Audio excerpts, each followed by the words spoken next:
I'm 34, operations manager. Finally got promoted 6 months ago after years of watching less qualified men climb the ladder. Decided it was time to make some real changes around here. The company had been a boy club for too long. First week in the new role, I pulled the demographic data. 72% male workforce. Leadership was even worse. Knew exactly what needed to happen. Spent 3 weeks drafting a comprehensive equity initiative. Presented it to the executive team with full statistical backing. They approved it, probably because they were worried about optics. The plan was simple and fair. New hiring quotas to reach 50-50 gender balance within 18 months. Mandatory reevaluation of all current employees using updated criteria. Priority promotion tracks for underrepresented groups. Felt proud, like I was finally doing something that mattered. Started implementing immediately. Called a department-wide meeting to announce the changes. You could feel the tension in the room. Most of the men were silent. A few women looked uncomfortable too. Whatever. Change is always uncomfortable. After the meeting, 3 of the senior developers asked to speak with me. Alvin, Manuel, and Tom, all been with the company 4 to 6 years. Solid performers, I'll admit. They sat down in my office looking serious. Alvin spoke first. We want to understand the new promotion criteria. How exactly will performance be weighted against demographic factors? I explained that we were looking at holistic value, not just metrics. It's about creating balance and recognizing different types of contributions. Tom leaned forward. Can you define what you mean by different types of contributions? Our current metrics are objective project completion rates, client satisfaction scores, billable hours, code quality reviews. Those metrics historically favor certain working styles. I said we need to value collaboration, emotional intelligence, mentorship. Manuel jumped in. We already track mentorship through our junior developer program. I've mentored 8 people in 3 years. Tom has mentored 6. How would that change under the new system? It's not just about numbers, I tried to explain. It's about who's been given opportunities and who hasn't. Alvin wouldn't let it go. But you just said we need to value mentorship. We have numbers on that. What makes those numbers different from our performance numbers? Could feel myself getting frustrated. Look, the old system benefited certain people. We're correcting for historical inequities. Which historical inequities at this company specifically? Tom asked. The company was founded 12 years ago. Do you have data on promotion rates by gender over that time? Didn't have it in front of me. It's well documented industry-wide. Tech has a diversity problem. Industry-wide? Sure. Manuel said, but you're implementing this policy here. What data from your company justifies it? The 72% male workforce speaks for itself. Alvin shook his head. That's current composition, not evidence of discriminatory promotion practices. Do you know what percentage of our applicants are male versus female? What if we're hiring proportionally to our application pool? Women don't apply because they don't feel welcome. I counted. That's the culture we're changing. Have you surveyed the women here about whether they feel unwelcome? Tom asked. Because I know Sarah and Jennifer pretty well, and they've never mentioned it. Not everyone feels comfortable being honest about these things, I said. Manuel looked genuinely confused. So you're saying you know better than they do about whether they feel unwelcome. This was going in circles. The policy is approved. I'm happy to clarify implementation details, but the decision is made. They exchanged looks. Alvin stood up. We'd like to request documentation on how our current performance will be weighted in future promotion decisions. I'll have HR send over the framework. They left, felt exhausted. Why did everything have to be a debate? Next few weeks were tense. Rolled out mandatory unconscious bias training. Attendance was required. Scheduled it during work hours. Hired an outside consultant, Rachel, who specialized in workplace equity. The training session was a disaster. Rachel had everyone do implicit association tests, then broke us into groups to discuss our results, put together mixed groups intentionally. In my group were Alvin, 2 junior developers named Katie and Steven, and Priya from accounting. Rachel gave us a scenario. A woman and man both apply for a senior role. Identical qualifications. Who gets more scrutiny in the interview process? Rachel asked. Probably the woman, I said. Research shows women are asked more questions about their commitment and future plans. Alvin raised his hand. Is that controlling for career gaps? Because questions about commitment might correlate with resume gaps, which are more common for women due to childcare. Rachel nodded. That's part of the bias. Women are penalized for caregiving responsibilities, right? But that's not what you asked, Alvin said. You asked who gets more scrutiny. If someone has a 3-year gap on their resume, isn't it reasonable to ask about it regardless of gender? The gap exists because of systemic issues, I explained. Asking about it perpetuates the penalty. So we shouldn't ask about gaps in employment history, Stephen asked. That seems like pretty basic due diligence for any hire. Katie spoke up quietly. I took 2 years off to care for my mom.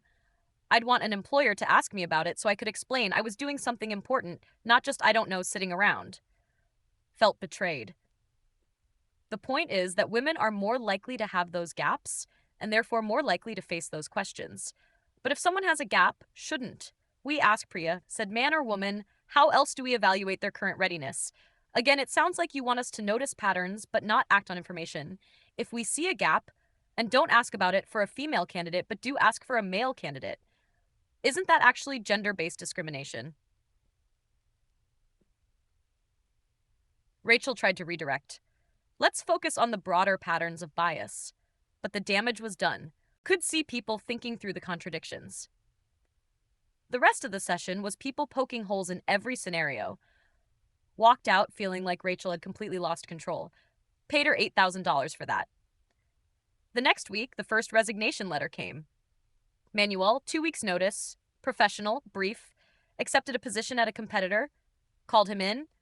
Is this about the new policies? He was diplomatic. I got a good offer. Better title, better pay. We could counter offer. I don't think you can match it. Try me. He named a figure, 20% above his current salary. I knew we couldn't do it. Not with the budget already allocated to new diversity hiring.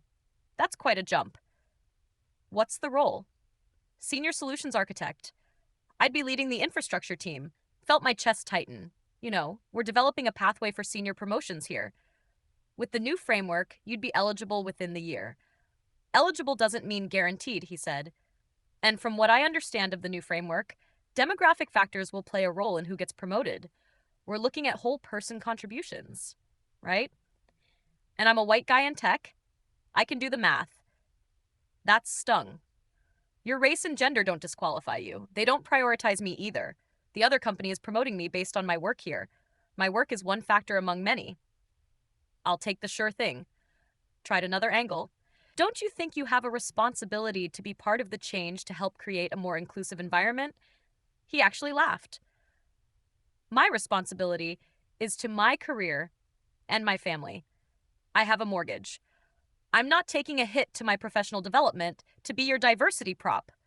That's not what I meant, isn't it, though? You want me to stay in a system where I'll be passed over for promotions so you can hit demographic targets. You're asking me to sacrifice for a problem I didn't create. The problem exists whether you created it or not. Fine, but it's not my job to fix it at my own expense. That's what you're not getting.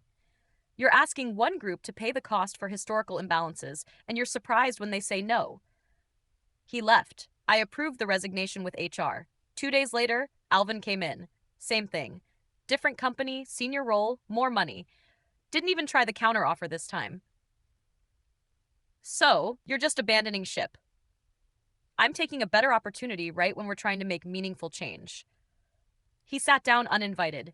Can I be honest with you, please? You're not making meaningful change. You're implementing quotas that punish people for demographics they can't control. You know what meaningful change would be? Didn't answer. Fixing the pipeline, working with universities to get more women into CS programs, creating mentorship programs that actually develop junior talent, regardless of gender, offering flexible work arrangements that help people with caregiving responsibilities, things that address actual barriers. We don't have the budget for. You have budget for hiring consultants and implementing new HR frameworks. You have budget to potentially counter my salary.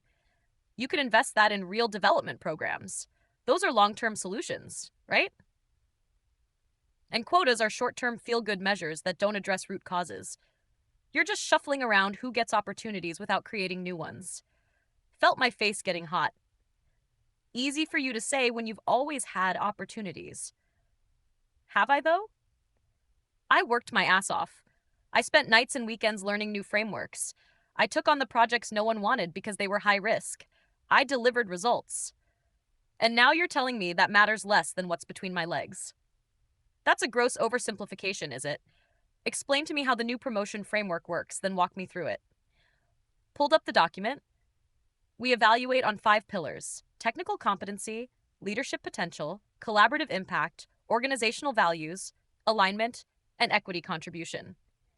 Define equity contribution. How someone has helped advance inclusive practices and supported underrepresented colleagues. So someone gets promotion points for their demographic status or for supporting people of certain demographics for creating an inclusive environment, which in practice means what was reading directly from the framework. Now, demonstrating awareness of systemic barriers, actively working to dismantle exclusive practices, amplifying marginalized voices.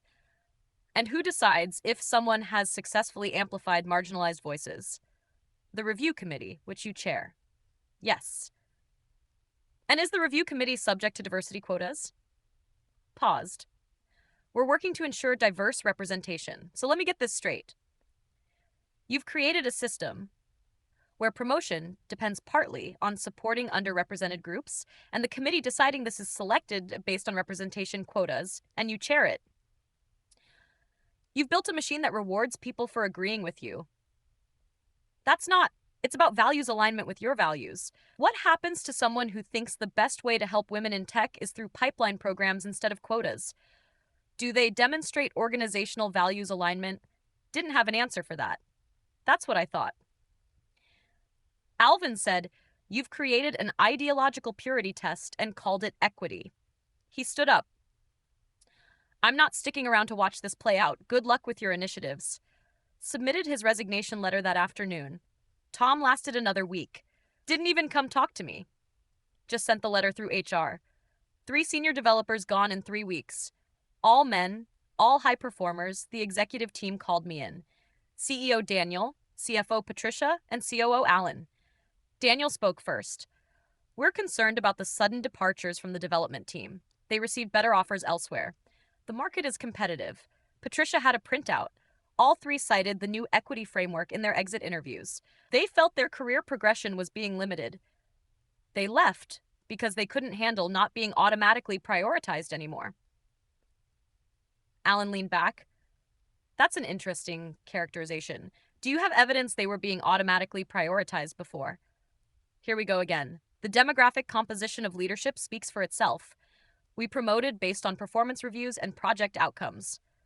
Daniel said, "Do you have evidence those criteria were applied discriminatorily?" The outcomes were discriminatory. Patricia looked at her notes. "Over the last 5 years, we've promoted 11 people to senior roles, 7 men, 4 women. Our employee base during that time was approximately 70% male. If we're promoting from our existing workforce, that's actually slightly favorable to women proportionally." Felt blindsided. That doesn't account for who had access to high visibility projects. You're right, Alan said. So I pulled that data too. Project assignments are done through a quarterly selection process where people bid on projects based on interest and capacity. Assignments are made by project managers based on skills and availability. Do you have evidence that process was biased? Informal networks favor men. Then let's formalize the process, Daniel said. Make project bidding fully transparent. Create clear criteria for selection. That would address your concern without quotas. It's not enough. Patricia jumped in. Why not? If we can demonstrate fair processes and equal access, why do we need quotas? Because fair processes in a biased system still produce biased outcomes. But you haven't demonstrated the system is biased, Alan said. You've shown us disparate outcomes and assumed bias. When we look at the actual mechanisms, promotion rates relative to population, project assignment processes, we don't see discrimination. Absence of evidence isn't evidence of absence. Daniel rubbed his temples. Okay, let's approach this differently. What's your goal? 50-50, gender balance in leadership within 18 months. Why that number? Patricia asked. Because that represents actual equity. Does it though? She said. If our applicant pool is 30% women and we hire proportionally and promote proportionally, we'd end up around 30% women in leadership. Why is that inequitable? Because women are 50% of the population, but not 50% of computer science graduates, Alan said. Not 50% of people with 5+ years of experience in our specific tech stack. You're setting a target disconnected from the available talent pool. Then we need to hire women who can learn. Daniel sat forward. We tried that with the junior developer program 2 years ago. We recruited heavily from boot camps and non-traditional backgrounds to get more women. Know what happened? Waited. Retention was terrible, not because of discrimination. We tracked it carefully because people without CS fundamentals struggled in a fast-paced environment. We set them up to fail by prioritizing demographics over preparation. Maybe the environment was the problem. We had mentorship. We had resources. We had patient senior devs working with them. What we didn't have was time to teach 4 years of CS curriculum on the job. Patricia pulled out another sheet. Here's the financial impact. We've lost 3 senior developers, making an average of $140,000. Replacing them at market rate will cost $160,000 each, plus recruiting fees, plus the productivity loss during transition. That's roughly $600,000 in total cost. Sometimes cost is the price of progress. Is it progress? Alan asked. We've lost 3 qualified people and haven't hired anyone to replace them yet. We're down 3 positions. How's that progress? We'll hire more diverse replacements. From where? Daniel said. The same talent pool everyone's fishing in. We'll be competing with companies that don't have quotas. Why would a talented developer choose us? Because we offer an inclusive environment. We offered those 3 guys an environment where their work mattered, where they could grow based on merit. They left because we stopped offering that. Felt cornered. So, you're saying we shouldn't try to fix the gender imbalance? I'm saying your method isn't working, Daniel said. It's costing us talent and money, and it hasn't resulted in a single new hire yet. We've only been implementing for 6 weeks. Patricia looked grim. 6 weeks and 3 resignations. At this rate, we'll lose our entire senior development team before we hire anyone. Then maybe they weren't that committed to the company. Silence. Alan broke it. Or maybe we're asking them to accept career limitations for a social goal they didn't sign up for. These guys came here to build software and advance their careers. We changed the rules on them. The rules were always unfair. Show me how. Daniel said, show me specifically where we discriminated, not industry trends, not national statistics. Show me where this company treated people unfairly. Couldn't. Patricia stood up. We're putting the equity initiative on hold pending review. We need to assess actual barriers in our systems before implementing quotas. You'll work with HR to identify specific demonstrable issues we can address. You're killing the program because 3 men complained. We're pausing the program because it's causing measurable harm without measurable benefits, Daniel said. Walked out before they could see me cry. Next Monday, found out Katie had put in her notice too. Katie, one of the women I was trying to help, went to her desk. Can we talk? She looked uncomfortable, but agreed. In the conference room, I asked why she was leaving. I got a good opportunity at a startup. Is this about the equity program? She hesitated. You can be honest. Okay. Yeah, partially. I don't want to be someone's diversity hire. I want to be hired because I'm good at what I do. You are good, right? But under the new system, people will always wonder.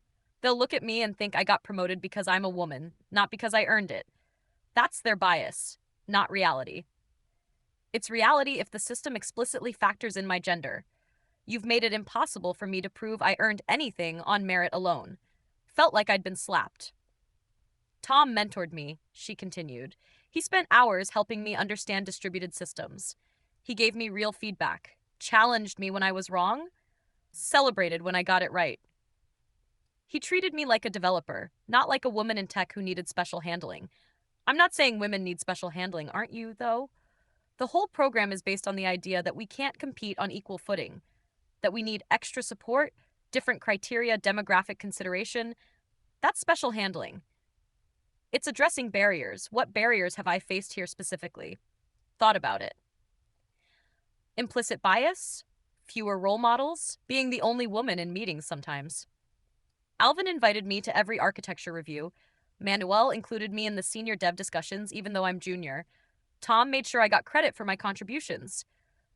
Where was I held back?